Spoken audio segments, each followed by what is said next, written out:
All right, good morning, everybody.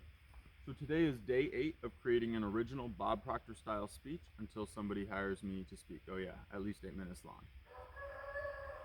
As I will state at the beginning of every video, no AI was used in the production of this video. This is purely the contents of my creative imagination through my studies. I apologize for the phone camera, but this is what we're going to have to deal with for the next week or so, all right? So, good morning, everyone. Today we are going to talk about attachment. While this subject is not one that is commonly talked about in personal growth circles, it is one that is talked about heavily in all major religions, whether it be Christianity, I apologize for the chickens, Islam, Buddhism, Hinduism, Judaism, etc.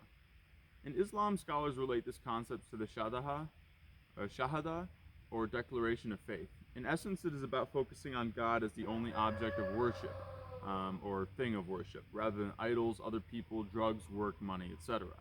In Christianity, my favorite text, as I've stated before in these videos, is The Dark Night of the Soul by St. John of the Cross, wherein the main focus is the complete removal of all sensual pleasures, so that God can fill one with God's light without attachment. Of course, the place I first saw it was in Buddhism, where it is clearly stated that attachment is the root of all suffering. Before moving on, I wish to focus a little bit on this God element.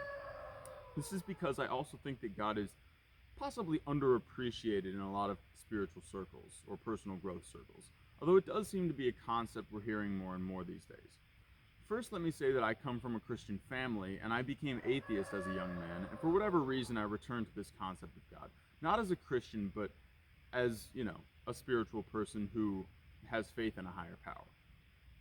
This is because I've experienced things, but more because when I look at the vastness of the universe, the magic we're capable of, and how this magic can be mishandled by certain people, the more I believe that there is an intelligent force that rests beyond, that is above us in a sense, and that there is a way to live in alignment with this force of God, and there is a way to live out of alignment.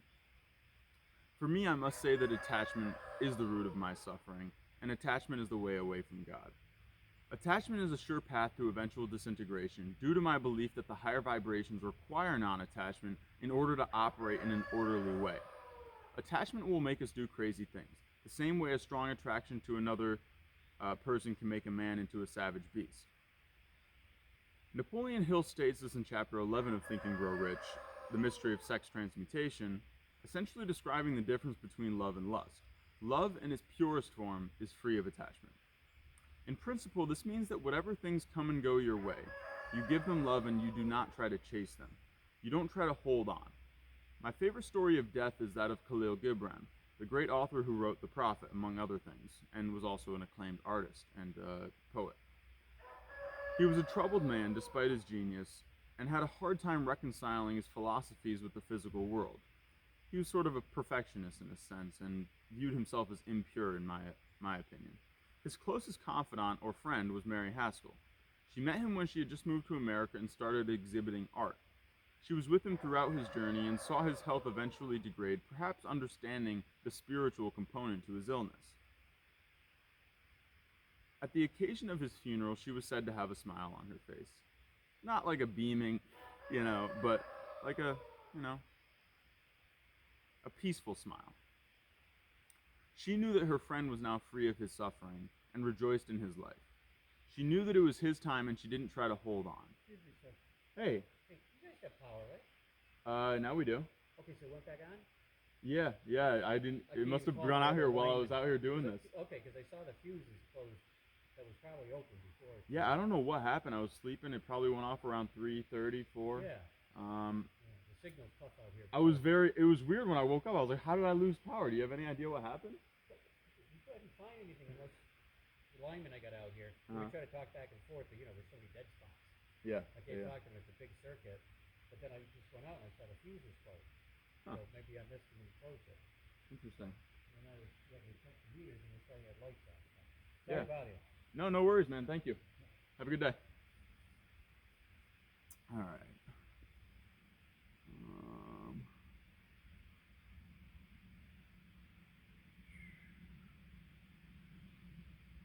Okay. Okay, so at the occasion of his funeral, she was said to have a smile on her face. She knew that her friend was now free of his suffering and rejoiced in his life. She knew that it was his time and she didn't try to hold on. She blessed him, and with that she blessed herself. She let herself be grateful for the life he lived and for the work he gave the world. This is, I believe, one of, if not the highest form of non-attachment. Death is the ultimate end, and to be able to be detached from death is the ultimate freedom, whether that be your own death or the death of someone else. Personally, this is a concept I continue to struggle with. I know myself. I get attached so much. And when things inevitably break down, as they do in the universe, order and entropy, they are built back up again and stronger than they were before. This is another aspect of the law of rhythm, and another reason why, when we can really detach, things are able to be built up even faster, because there's no energy blocking that from taking place. In the context of personal growth, we need to be aware of attachment, most specifically attachment to ideas. When we are dealing with ideas, we are dealing with so many different subjects and topics, and with this, we can get into our mind a variety of opinions that we start to accept as truth, especially when we start to see them applied in the real world. This is a road to pride, because as you study, you become more aware, and as you become more aware, you often want to make other people more aware as well.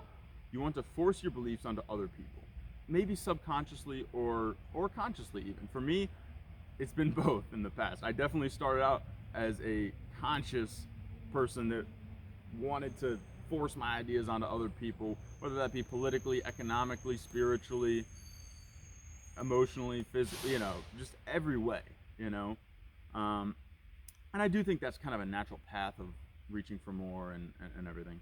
I apologize for the power, people. I'm going to quiet down a little bit. So this is a road to pride, because as you study, such as the shadow. You want to force your beliefs onto other people. Such is the shadow aspect of many religions as well. It definitely applies in my own life. Ask anyone I went to high school or college with. I had to learn to speak only when necessary, and to share only what others will receive in good faith. That is detachment from needing to be right, from needing to be seen, from needing the validation of others. Only inside will you find that validation to the degree to which you desire it.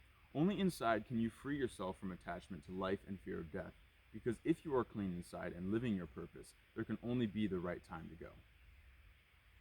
No one knows how much time they have left, so we need to savor every single moment. You must be willing and able to change your paradigm, which means that you must be detached from everything, even the beliefs that hold you closest to yourself, that you hold closest to yourself. In a sense, you must even be detached from God, because you are an aspect of God. You are created in God's image, and therefore, if you are attached to God, you are partly attached to yourself, to your existence, and this is another road to negative outcomes. Most of all, attachment shows up in romantic relations. At least, well, that's probably for me. But I do think, as a general rule, because divine union is, a very high spiritual place, that Napoleon Hill again states in chapter 11 that is possibly the highest state known to man. We have phrases such as falling in love, which is really detailing a trauma bond, in my opinion. You have your own opinion, I won't judge, but for me, I found that subconsciously a lot of people get into relationships because they are attached, again, both consciously and subconsciously, of having to have someone to be with, to share with, and sometimes argue with if it is really toxic. See, I think relationships are great, and I plan on getting married someday, but so many shadows rest in that place. Think about it. If your significant other left tomorrow, would you really be rejoicing in their moving on, whether that be to another person, to another form of life? Or would you feel something? Would you feel down? I know it's only human, but the fact of non-attachment is that we have stability. When we are detached, we have stability within ourselves to not be affected in a negative way. We have the ability to always focus on the positive when something happens, because everything is both bad and good. It's really bad, it's really good. It's really good, it's really bad. I'm not saying I'm there. I'm saying that I believe it's a possible thing, having studied the people I've studied, and I think that it's an admirable goal for life. I've even had people say to me, your positivity is toxic. Things aren't always good. There will always be something, and you have to feel it. Well, that's their opinion. I think that everything is both bad and good, and it is up to us to perceive either the good or bad of a situation. See, some people have this idea that you must be attached in order to feel love, to give love, and to share love with others. They think that when you are most capable, then the natural consequence of feeling for someone or something is attachment. I am here to say that when you are truly detached is when you are most capable of love, because your love comes with no other energy. It's just pure. Your love is most pure when it is detached. You open your spirit up to more love when you are detached because God knows that you can handle it. That is when the energy inevitably flows somewhere else. Or that when the energy inevitably flows somewhere else, sorry, that you won't try to chase it. Let me restate that real quick. Your love is most pure when detached. You open your spirit up to more love when you are detached because God knows that you can handle it. That when the energy inevitably flows somewhere else, that somebody leaves or dies or God forbid something else, that you won't try to chase it or you won't try to chase them, to hold on. I don't say all of this to discount the value of wanting something, such as a car, boat, girl, guy, house, etc., but rather to say that these things are just things to enjoy while they are here, and not things to base any of your inner worth off of, not things to define yourself by. Forgive yourself, detach yourself, and live today as if it were your last. That's an old Irish proverb. Dance as if no one were watching, sing as if no one were listening, and live every day as if it were your last. And I'll be honest, a real quick non sequitur, or a little bit of a sequitur, think about what just encountered here with the power guy walking up to me. And when I saw him, in my mind, I was just a little bit like, I was a little thrown off, but I was like, wow, somebody just got to witness me in my pure form. And that's what you're doing here. This is me just giving you what I got, But it's difficult. It's not an easy thing to share that, knowing that other people are listening, not knowing what they're gonna think about it, And for me to even return, because they were right at the end of the street talking to each other, think about, put yourself in my position there. How would you have felt if you were sharing this spiritual speech and a power guy walks into your yard? And granted, I'm probably like 50 yards from the street, maybe 75.